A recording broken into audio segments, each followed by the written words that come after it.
Welcome to another episode of Optics Trade Debates.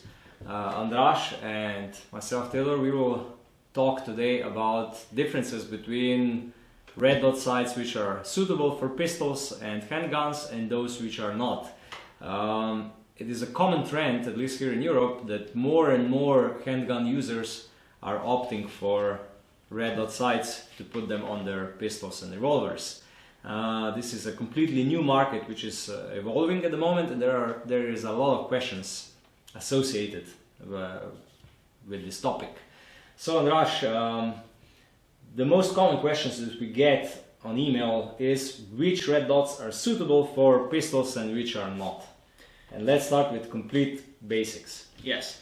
So before we talk about which types of red dot sights are suitable for pistols, we have to differentiate between three different types. We have here an example of a full tube sight, small tube sight, and reflex sight. Full tube sights and small tube sights are not appropriate for pistols. No, right, they're too big. They're too I'm big. not able to imagine, let's say, a Glock with this on it. Terrible. With reflex sights, you have to consider the correct size and shape. So this is a reflex sight, but it's not suitable. You can see that it's way too big. Yeah, this one also. This one also. So only these here on the left, on the right, from that angle, are appropriate for mounting on a pistol. So small, compact, and light. Small, compact, and light. That's right. And they get mounted on a slide on the place of the rear iron sight. So they get removed, and then, or with this modular optical system MOS, Glock MOS, then they go just directly onto the slide. Okay, so size and weight is a very important factor. What about if we look at the dot size? Because we know that all of these dots can go all the way from 2 MOA dot, that means from 6 centimeters of coverage on 100 meters, all the way up to 8 MOA, which is, I have to calculate, it's like 20, even more, 24, well, really, really big dot. So how does the dot size influences the choice of red dots for the pistols? Yeah, for pistol shooters, we usually recommend bigger red dot sizes, such as 6, 7, 8 MOA. Because of the bigger size, the shooter is able to get on target quicker, so it's more suitable for rapid target acquisition. With smaller red dot sizes, 2, 3, 4 MOA, these sizes are usually too small for a pistol, because when you aim, if the dot is small, it is kind of nervous. It acts nervously. Yeah, it's an optical illusion that when you look at the 8 MOA, or let's say 7 MOA dot size, it looks more calm, even though you shape completely the same, but with a smaller one, the movement is more visible. So everything from 6 onwards is recommended for pistols. Yes, and everything less 2, 3 MOA is more suitable for rifles. So I have here 3 different producers, which are, I would say, at the moment most common choices for red dot sights on pistols. Shield sight from Great Britain, then Doctor, or now Noblex sight from Germany, and Seymour from the US. They all feature different mounts. Most of the dots on the market feature the Doctor sight mounting pattern, or how to say, the Doctor sight mounting system. I know that Shield Sights has completely their own mounts, and they also produce their own mounts for all of their dots.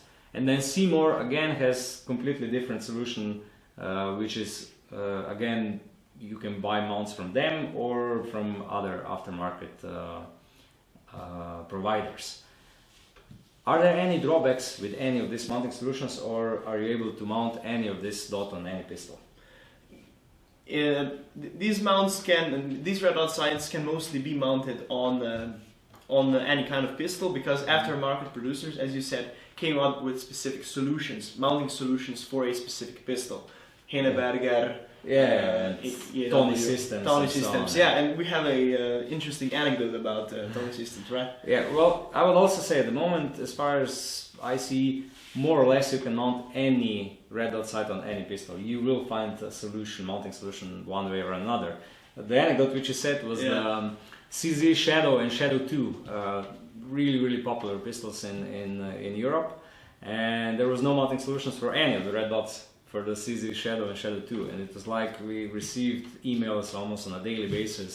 How could I mount my Doctor, or how could I mount my shield sight, or how could I mount my Seymour on my Shadow 2 or Shadow 1 pistol?